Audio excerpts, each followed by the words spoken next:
welcome to Indonesia Y3. Lagi-lagi ya satu transfer baru nih yang akan memperkuat Geek Fam. Mereka bebenah, jelas minggu kemarin bukan hasil yang mereka inginkan. Dan dengan formula baru, akankah mendapatkan kemenangan baru juga karena udah masuk di week kedua mereka nggak boleh lagi jalan. Mereka harus berlari. Apalagi yang harus mereka lawan, ini bukan sembarang lawan. Lawan terkuat Raja terakhir, Raja Langit Onyx akan menurunkan 5 player mereka. Lutfi, Kairi Sans, Kiboy dan juga Kelra masih dengan lineup yang sama. Mampukah Geekfam menaklukkan mereka? Dan mampukah kemenangan mereka akan terus dijaga? Mari kita saksikan Onyx dengan mempertahankan win streak-nya.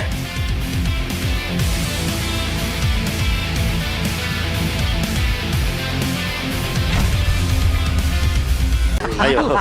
Kita draft aja gimana kita draft ya? Boleh draft. Kita draft nih, katanya tadi pas interview Baloy sama Kelra. Enggak, ntar Hellcard-nya dilepas. What's your command? Katanya gitu. Bentar. Marcel juga mulai di-ban lagi nih. Apa yang terjadi dengan hasil scrim di minggu pertama menuju ke minggu yang kedua nih? Gue lebih penasaran Hellcard sih. Karena kemarin pas Fam tampil, Hellcard-nya masih ditutup dan lepas. Wow. Oke. Ya, ini benar-benar dilepas loh. Iya, seperti Sesuai. omongannya tadi. Sesuai berarti bro. Dilepas. Ya, dan yang lebih menariknya lagi adalah kalau kita lihat dari bandnya Onyx ya kemarin ya, kalau kita ngomongin data, lagi-lagi kita river ke data. Di sini yang paling sering di ban sama Onyx itu adalah Fanny 4 kali, Baxia 4 kali, tapi sekarang Berubah semua. berubah langsung. In total berubah. Chusean first pick. Wah. Kalau emang ada statement mereka ingin sepertinya melepaskan atau membiarkan Hellcard-nya ada, berarti mereka udah berlatih untuk emang bisa membongkar habis loh. Benar. Hero itu. Atau jangan-jangan memang dari Geekfam yang udah jarang. Yang emang udah gak mau lagi. Iya, karena ya sering di ban, jadi mereka harus cari yang lain. Jadi udah jarang lah latihan Hellcard mungkin. Tapi bisa jadi di 3 nanti. Karena ban Valentina jelas banget nih untuk ambil Sora. Ini udah combo yang dinamis langsung dimunculkan sama Geekfam ya, Sora dan Cetian. Bisa Soranya ult duluan dengan menggunakan Cloud Shifter. Dia lari ke awan, nanti baru Stormbind. Nanti Cetiannya bisa follow up dengan Fury of the Phoenix atau Fury of the Phoenix-nya duluan. Baru Soranya bisa langsung jump in. Iya. Bergantung dengan timing, opsinya banyak. Kumar. Baxia. Ya, terlepas kan. Tadi kan aku bilang juga kalau misalkan Onyx tuh yang paling sering loh buat nge-ban Baxia. Tapi ternyata di minggu ini mereka nge-ban Marcel, Hilda, dan Kalea. Serta membuka langsung Moskov. Pick yang ketiga. Ini sekalian ngejaga kalau tiba-tiba ada Hellcard gak sih? Makanya dia pick Moskov. Kalau aku lebih mempertimbangkan mungkin pertama kali kita melihat Kelra dengan Moskov yang begitu fenomenal. Iya. Dia Kalau pakai kita apa? ingat-ingat lagi ya. Dia pakai apa gak fenomenal? Ri? Semuanya memang fenomenal, tapi kita harus ingat juga pada saat itu ada Erlan yang Moskov juga sampai kan title-nya Kelran. Iya. Makanya balik lagi kita river ke originalnya dulu, ke Kelrannya dulu nih. Betul. Melihat Moskov yang emang kombinasinya lumayan dinamis karena ada Baxia juga. Baxianya bisa bawa early game, Ya. Moskovnya nanti bakal bawa late game. Iya. Ada Chusean juga kan yang bakal ke backup Baxianya. Jadi bakal kuat untuk early-nya. Dan ya kita akan lihat untuk fase ban yang kedua, Arlott ditutup. Mungkin experience bakal jadi target karena keduanya nih. Yang satu udah ada, yang satunya lagi belum kan. Langsung aja matchup Sora hilangin. Matchup Sora ya, karena udah ada ban Valentina juga kan, jadi secara nggak langsung di sini Soranya sebenarnya lumayan bebas. Cuma kalau emang nanti kalah lane itu baru mungkin akan jadi kendala ya. Pertanyaannya apakah Lutfi nanti akan mengambil hero EXP yang membutuhkan level 4 atau dari level 2 dia emang pengen laning galak aja nih? Damage nggak, Be? Damage. Kalau ngomongin damage kan sekarang udah ada opsi baru, Benedetta. Benedetta bisa muncul Pakito ntar tiba-tiba. Yap. Atau momen Esmeralda. Atau langsung kejar belakangnya lapu-lapu Yuzong. Lapu-lapu Yuzong ya, yang butuh level 4 juga gak masalah sebenarnya. Yang penting laningnya gak kalah sama Sora. Yuzong Untuk sih. mengincar Cetian juga boleh tuh Yuzong. Iya udah pasti trigger pasif satu. Kedua udah pasti damage-nya cukup ya. Ya. Nah, kalau lapu-lapu lebih ke zoning jungle sih. Nah, contoh dengan ada Zuxin dan juga Baxia kayak gini aja deh. Dua ini kan udah jadi tembok yang gila-gilaan berarti bro. Hero Iya. seperti apa lagi mungkin nantinya yang harus diambil oleh Geek apabila deh ingin mendapatkan karena Moskovnya aja gitu. Dia butuhnya lebih dari sekedar buat matchup Moskov sih. Karena ya tadi. Karena kan ujung-ujungnya sulit banget kalau emang dua bar ini bekerja dengan baik, Moskovnya gimana lagi di belakang enak banget ujung-ujungnya. Iya. Mungkin yang fleksibel, Cloud. Cloud makan depan juga masih oke dengan Trinity kan dia nembak Baxia walaupun ya gimana ya Baxia akan tetap jadi Baxia gitu yang keras. Setuju. Dan di sini kalau kita lihat dari pemilihan gold lane, Cloud masih open tapi Hellcard. Di sini Hellcard-nya keluar. Aku lebih penasaran dengan last pick dari Kenziski kalau begini. Karena bisa jadi Soranya yang di gold lane atau tiba-tiba akan muncul hero anomali lagi nanti. Kenapa Sun gold lane? Karena udah ada damage ya di roamer ya. Dia butuh seenggaknya factor-factor kan biar lebih sustain. Ya, sebelumnya kita udah pernah melihat ya antara Sora dan juga Cici itu dipadu-padankan antara dari XP dan juga di Gold itu sendiri gitu. Iya, tuker-tukeran aja. Tuker-tukeran aja. Hari ini kapabilitas hero seperti itu bisa nongol lagi nggak di sini, Pak? Sangat memungkinkan sih, karena dengan adanya Hellcard, Suyo, Cetian, Antara Cici dan Baxia di situ kan worth juga kan untuk dipertemukan gitu loh ujung-ujungnya Iya, iya. dalam sebuah team fight. masih jadi jawaban lah ya. Oh, Khalidnya juga lagi-lagi ya, itemnya fleksibel. Bisa jadi Thunder Belt first item, terus nanti dia bikinnya damage. Dia tambahin hentasnya si Halberd dan Cici. So dengan yang kita duga karena sebelumnya juga kalau kita lihat dari hero-nya Kenziski, kalau misalkan dia udah nggak ngambil Cloud, berarti baru ada Cici di sini yang muncul dari minggu yang pertama. Oke, winning condition apakah ini harus dihajar di awal banget, Lim? Gua rasa dari Geek iya.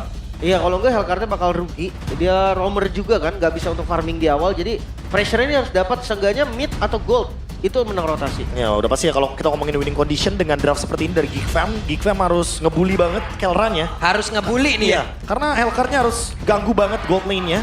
Gold lane-nya kan lumayan weak lane kan di sini posisinya. Sementara kalau misalkan mengejar ke arah Baxia kayak bukan jawaban. Jadi Onyx emang cuma ngebuka ruang buat Baxia, Khalidnya nanti bakal main sama Chushin. Tapi Moskovnya itu winning condition dari Onyx Harus dibawa menuju ke area belakang bahkan ini untuk waktunya. kayaknya. Oke, kalau begitu. Geek Farm sudah ready untuk bisa mengamankan hero-nya. Onyx pun melakukan hal yang sama. Akan seperti apa lagi di match kita pada hari ini. Jadi langsung saja. MPL Arena, mana suaranya? Si semangat ya. Ini dia harus semangat membara. Dan gue udah lama sih gak ngeliat gameplay Hellcard. Mungkin kalau dulu kita tahu dia akan nempel terus di gold lane. Dia akan poke match up-nya. Tapi kayaknya sekarang variasinya lebih luas lagi deh. Iya mungkin kalau kita ngomongin sekarang ya terutama dari Baloy. Karena emang dari optionnya juga dia masih belum langsung bergerak ke area yang kita tuju tadi. Dan lebih memilih untuk mengganggu mid lane. Hampir loh. Lumayan. San sudah nggak ada flicker loh. Yep. Untung tadi masih level 1 deh. Shadow transition-nya loh. Kalau udah ada Deadly Poison Stinger tadi beda cerita. Itu First Blood namanya. First Blood tadi judul. Iya beda-beda cerita juga sih anyway. Kalau dari emblem Weapon Master yang dipilih sama Baloyski ya. Ini tentu akan lebih berasa juga di early game seperti ini. Oke. Sementara sekarang Kenzinski akankah terjebak. Tapi masih ada daya dan upaya yang dia lakukan. Hanya saja Spiro Misery tadi menancapkan Kenzinski. Namun dengan vengeance yang dia punya. Santai. Ini pattern yang berani banget tapi Keyboy low banget. Gak ada finishing harusnya. Tapi salah jalan. First Blood. Make it. First Blood berhasil diamankan. Yap, dan sekarang coba lihat. Kairi akankah hal yang harusnya dia milikin akan bisa diambilkan. Tapi main kids. Gagal. Wow, gagal namun menyisakan sedikit HP saja di dalam tubuhnya. Ya masih menang adu retribution ya karena Paxianya benar-benar datang di timing yang tepat. Dan sekarang tinggal menunggu Yentri untuk mendapatkan level yang keempat tapi diganggu banget bahkan. Oke, dan sekarang ada sebuah lompatan begitu baik. Namun Quicksand Guard dan juga Keyboy Flicker selamat sejauh ini. Dua player harus mundur ke area yang jauh lebih aman dan Turtle menunjukkan wujudnya. Langsung di setup loh. Mereka sama-sama gak punya retribution walaupun sebentar lagi ada. Dan jangan lupa power dari Suyo. Retribution akan lebih unggul. Yap, dan gangguan sudah langsung diciptakan oleh Ludwig-nya. Gagal untuk bisa bertahan bahkan tuh sekarang. Turtle-nya berhasil diamankan oleh Kairi. Tapi sebuah pukulan begitu berarti tadi. Yentri cukup terlambat namun itu pada berbeda. Coba lihat apa yang dilakukan oleh Baloy. Baloy tertangkap basah. Baloy menciptakan poin lagi untuk Onyx. Terlalu nekat tadi dan akhirnya Onyx mereka unggul dari objektif, mereka unggul dari segi point kill. Jangan lupa early game mereka gold lane-nya masih belum terlalu bisa aksi. Jadi space yang dikasih oleh Onyx ini udah bagus banget. SOD percobaan untuk purple buff ya ternyata. Kelra juga tadi sempat di push back sama pergerakannya Kenziski. Tapi ya balik lagi karena flying cloud jadi lebih mudah untuk bisa kembali ke area dari landingnya. Ya lebih mudah juga denger papulung anti Onyx ya. Di belakang kita sudah mulai bernyanyi lagi. Tapi Nyanyi terus paduan suara terus. team fight bau Oke, dan team fight terjadi. Coba lihat Sans mengejar. Belum ada tertangkap namun di pada berbeda. Baloy kembali menjadi korban kali ini. Ini bisa dibilang awalnya fail loh. Dari Hellcard-nya di top lane. Di 1v1 situation. Yentri gagal. Mundur ke area outer turret-nya lagi. Pasti bakal terganggu ya karena banyak dash ability yang bisa digunakan oleh Sora. Sehingga Ludwig akan lebih leluasa untuk bisa melakukan balasan. Apalagi dengan shield yang dia miliki, sustainability-nya bakal semakin lebih kuat. Dan kalau kita lihat dari peminat itemnya, ini udah kelihatan banget Kairi dengan Molten Essence mau nabrak banget pokoknya. Jadi ambil 2 buff, langsung bantu. Antara mungkin gold lane. Yap, dan Baloy pergi. Shadow Transition banget tuh sekarang. Coba lihat dan bola langsung dikeluarkan. Tapi Baloy belum bisa mendapatkan hasil apapun. Dan sekarang Baloy malah dalam keadaan yang cukup terancam. Buang Flicker, buang Dark Nightfall juga dan Kairi hadir sekarang. Oke, hampir saja make it. What happened? Baloy mengantarkan damage namun belum begitu berarti sepertinya. Timing Kairi masuk emang bener-bener tepat sasaran banget ya. Udah gak ada Fury of the Phoenix, gak ada Dark Nightfall juga. Di semua utility udah bener-bener dibuang. Onyx bener-bener punya timing yang bagus barusan. Tapi ya sekali lagi kita harus melihat bagaimana percobaan yang tadi dicoba oleh Aboy tapi masih belum maksimal karena emang dari keadaan turtle pertama mereka kalah. Jadi masih butuh banget damage. Dan seperti yang Lim bilang tadi, early-nya lumayan fail dari Baloy. Jadi nggak yang benar-benar bisa menguasai area sungai dengan bebas. Yep. Sementara dari area Town Hall ini terlihat ya, Lucky masih sendirian di area mid. 2 melawan 2 tadi cukup santai terlebih dahulu dan sekarang. Yetri hampir saya tadi menciptakan sebuah momen namun mundur lagi. Ini nggak terimaan ya Kibo ya. Dia nggak mau darah dia doang yang berkurang. Harus dipok balik dan kembali set up. Turtle kedua. Ya dan Sans hampir saja. Tapi Yetri tadi mencoba untuk bisa mengejar Sans. Tapi Sansnya selamat menuju ke area dari Altar Taran. Dan sekarang Turtle-nya berhasil diamankan pula oleh Bekin. Namun Yetri-nya terjebak. Ludpi-nya coba lihat. Begitu menggila. Dan ada Spear of Destruction. Ludpi-nya pun berhasil selamat. Sementara sekarang Carlos sudah jadi dalam pertempuran. Spear of Misery tadi kuarik karena 2 player. Dan Baloy berhasil mendapatkan Sans. Kelra masih berhasil bertahan. 3 untuk 3. Yap, tersisa 2 ya Lutfi dan Kelra nih. Tadi hadirnya Kelra ternyata masih belum bisa membuat perubahannya signifikan deh. Ya seperti yang kita bilang kalau misalkan di sini gold lane dari Onyx lumayan weak lane dengan Moskov. Mainnya akan lebih menunggu waktu terlebih dahulu. Tapi Geek Fam memanfaatkan hal tersebut ya. 5 lawan 4 team fight. Yang sebenarnya lumayan untung buat Geek Fam-nya. Karena mereka menang di adu ototnya. Mereka menang jumlah juga. Dan Baksha dari Kairi juga shutdown ya di sini. Otomatis bakal lebih membuka potensi untuk Geek Fam pelan-pelan ingin menguasai mid game-nya. Wah, Baloy udah semuanya ya, mau setebel apapun juga pasti dimajuin. Hei. Shadow Transition masih berhasil kabur. Sementara sekarang Kenzie langsung berhasil ditabrak. Dan sekarang Deadfall! Lebih down tapi Kenzie pun harus menjadi nilai tukar. Dan sekarang Baloy masih berusaha untuk bisa mendapatkan dirinya. Tidak bisa Baloy, Anda tertangkap basah. Pertukaran yang lagi-lagi kurang adil ya. 1 ditukar 2. Gold lanernya hilang. Vision yang dibukain dari tadi memang bagus banget sama Onyx. Kayak Kiboy-nya bisa mantau terus. Dan tetap galak ternyata Hellcard-nya Baloy. Iya tetap ya cari orang pokoknya. Dengan apapun nih, trade yang mau didapatkan. Tapi ya sekali lagi 2 tukar 1. Untung buat Onyx-nya walaupun tadi Geek Fam menang di Teamfight Turtle. Tapi mereka harus maintain dulu nih keuntungan yang mereka punya. Jangan sampai nanti Onyx tetap selalu dapetin trade yang lebih menguntungkan. Ya tapi ini untuk goldnya ya. Di menit segini masih under 1000 tuh udah bagus banget sih untuk kedua sisi gitu kan. Cuma kalau di boss scaling terlalu lama, Moskov ini bakal jadi PR nih. Ya kecuali mungkin Baloy nemuin angle-angle yang bagus ya untuk nyerang Kelra langsung direct attack gitu. Dia sehingga flicker dia juga bisa, by the way. ya, bisa instant kill. Karena kita tahu seberapa tingginya damage yang bisa dihasilkan oleh Baloy ketika emang dia menargetkan 1 terutama di belakang. Ingat Weapon Master emblemnya. Dan kita tahu ya bagaimana kenekatan dari Baloy itu sendiri. Sekarang coba lihat. Sudah langsung dibuka begitu saja. Pertempuran kembali terjadi di area turtle-nya. Hei, Yetrinya masih berhasil selamat. Kiboy masih mencari celakan seperti apa lagi. Dan sekarang itu dia lompatan yang langsung diciptakan. Sementara Maikitnya dipukul mundur jauh banget. Berusaha untuk bisa menyelamatkan diri. Masuk ke dalam area base sendiri. Sans hampir saja bisa menangkap. Tapi Sansnya malah masuk ke dalam area defensif yang dimiliki oleh Geek jauh lebih dalam. Belum ada yang tumbang satupun dan kembali setup ke arah Turtle dan kayaknya Geek Fam udah nggak bisa kontes lagi. Dikasih free. Ya. 2 tukar 1 sih balik lagi untuk Turtle-nya. Nah Baksha sangat-sangat unggul di early game. Tuh lihat. Sabar. Itu korban salah tombaknya sakit banget lah. Iya, terus. Kedetek soalnya. Iya. Ya, jadi mau gak mau harus lebih safe mainnya. Tapi ya, sekali lagi Onyx mendapatkan keuntungannya. Tanpa adanya kill sekalipun mereka dapetin objektif yang cukup dan akhirnya. Molten Essence yang langsung jadikan Curse Helm. Sekarang langsung ada Chassis Pauldron. Tapi kan Bang, gak ada attack speed. Ya, untuk anti burst-nya aja, biar dia lebih sustain dalam team fight besar nanti. Ya, cuman dari Yetri sendiri belum ada momentum yang emang dia bisa menciptakan sebuah apa ya? Dari tadi kelihatannya juga thunder terus kan? Thunder terus, Masih iya. cari damage. Mungkin memang job desk dia kejar Sans. Bisa jadi kan, karena ya tugas masing-masing balik lagi. Sementara yang bisa kita sering lihat juga dari Sora adalah bagaimana dari efek sisi yang dia miliki. Oh, Sekarang 1v1 situation. Hei. Buset. Pas gitu ya. Pas banget ya timingnya. Yap, dan Dark Knight langsung dikeluarkan begitu saja. Tidak ada yang terjadi. Gak bisa, ada Kairi tadi di tengah. Jadi nggak potensi lah untuk ditabrak. Dan lihat Y3 di zoning habis-habisan sama Lutfi. Tapi penguasaan landingnya Geek bagus juga nih, Be. Ya, balik lagi ya. Mereka cari trade yang memungkinkan. Ya, contohnya mereka langsung ke bawah dan SOD. Hei, SOD-nya.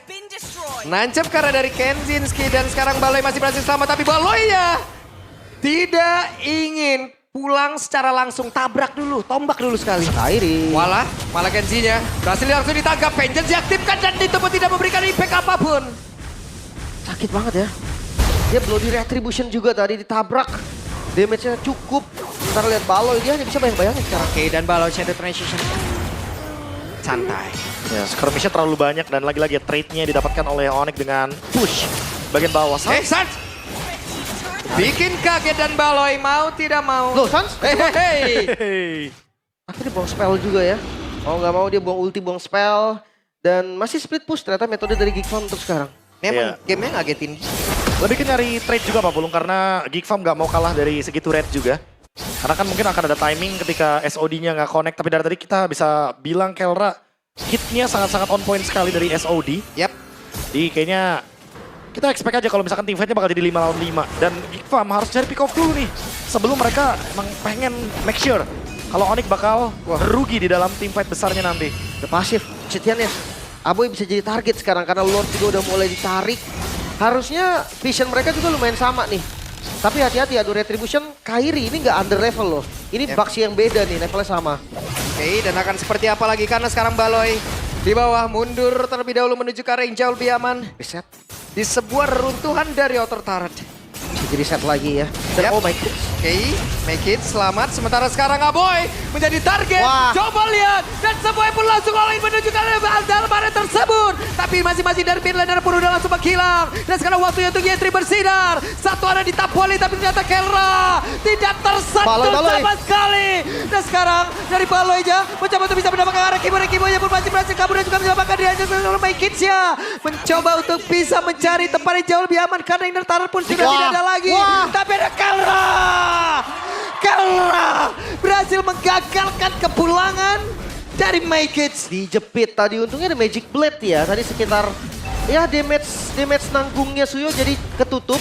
Dan sekarang Lord harusnya dapat sih. Ya tapi burst yang mengerikan dari My Kids barusan untungnya hanya nge-trigger efek shield dari Kelra dengan Magic Blade. SOD lagi dikejar. Waduh, diajar lagi dan Aboy hanya mengantarkan diri dari Yetri. Mencoba untuk bisa membabar habisnya shutdown pun tercipta. Setidaknya mereka berhasil langsung yang mendapatkan karena dari Kelra. Tapi pertempuran terus-terusan Wah, ini terjadi di area mid. pertukarannya nggak adil sebetulnya. Agak nekat tapi Baloy. Oke, hidup terornya tadi mencoba untuk bisa lompat. Wah, Untuk sekarang dan defaultnya. Hehehe, Lutfi menjadi sebuah pagar yang begitu mengerikan. Masuk tadi ya.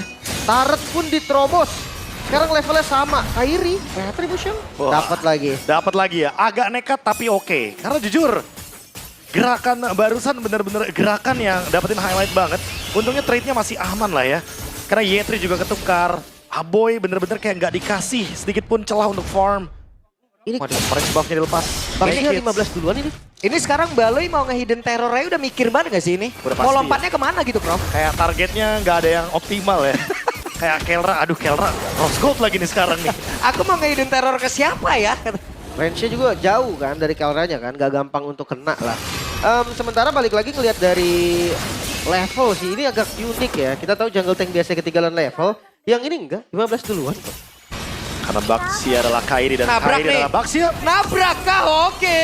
Kairi berhasil langsung terisa, berhasil langsung ditarik ke arah belakang dan sekarang Kairi berhasil langsung didapatkan pula masuk ke dalam base turret tadi. Ya terlalu jauh tadi dan nggak possible buat di backup. Gue rasa mereka nggak punya counter setup yang pasti. Ditambah dengan landing mereka juga yang udah rapi. Ya, langsung ya. Bermain dengan 3 lane. Dan Onyx juga seperti biasa kalau kita ngomongin soal maintain keuntungan, mereka pasti bakal cari pick off. Tapi dari tadi Geek Farm-nya juga bermain dengan map. Modified back. Oke, dikeroyok. Hehe, Lutfi. Bisa kada selamat Lutfi. Flicker mencoba untuk bisa memancing. Dan ada satu spin of destruction tadi masih miss. Belum bisa Baloy. dan sekarang Baloy dan Nightfall-nya. Oh, miss. Hidden terrornya miss. Bahkan tadi ada satu dana gol yang memang sudah dikeluarkan pula. Tapi setidaknya Daily Poisinger yang memang tadi tidak kena Lim. dibayarkan secara langsung. Iya, lompatannya gak kena memang, tapi poin kill tetap didapatkan Lutfi dan Sans menjadi korban. Pertukaran karena make it cukup bahaya, tapi seenggaknya poinnya masih didapetin. Terdetek sepertinya Kiboy. Masih belum ada informasi di mana Baloy berada. Oke. Wah, mereka nekat banget dong untuk sekarang. Gimana Aboy nasibnya, dan Aboy hanya bisa mengantarkan nyawa dan Kairi. Buset. Masih berdiri kokoh, begitu kuatnya. Maka sekarang Kerala pun hadir. Akankah mereka sanggup untuk bisa mendapatkan Kerala? beberapa play dimiliki oleh pemain-pemain dari Onyx? Karena sekarang Keralanya pun tidak tersentuh dan Baloy jadi tempat berbeda menjadi satu target utama yang berhasil langsung dilumat habis. Selesai. Abad player dan Begin sendirian. Ada spear. Objek langsung bebas connect pula. Lo, make it. Dan Lari. Begin Gak bisa. selesai. Wow, SOD yang sangat-sangat agresif. Udah terbaca sepertinya Purple Buff akan diambil dan gak ada korban satupun dari Onyx. Iya, bahkan purple buff-nya diambil sama Kelra anyway. Wipe out dan langsung dihajar Aboy Fury of the Phoenix. Siap, dan Aboy hanya sendirian. Bisakah Aboy menang? Hingga rekan-rekannya pun hadir, tapi Aboy tidak bisa. Oh, no. Wipeout tercipta hanya dengan satu gerobak. Saya bisakah mereka langsung menutup game yang pertama ini? Namun di tempat berbeda ada satu pesta yang berhasil dihancurkan karena Kerra tidak tersentuh Baloy? sampai sekali. Mereka mencoba bisa mendapatkan lagi Baloy down. Kerra begitu mengerikan di bagian belakang hingga dengan begitu banyak yang balik clear. dari bagian depan. Kerra tidak tersentuh. Masih bisa di-clear, wave selanjutnya pun hadir. Lihat, gerakan dari Onyx gak mau mundur. Gak mau mundur, mereka punya beberapa beton yang bisa membuat benteng yang begitu mengerikan. Dan Yetrinya pun langsung dipukul mundur hingga sekarang. Yetrinya down, base-nya dilumat habis. Itu dia game pertama yang cukup mulus. Gak mulus banget, tapi seenggaknya mereka tahu tempo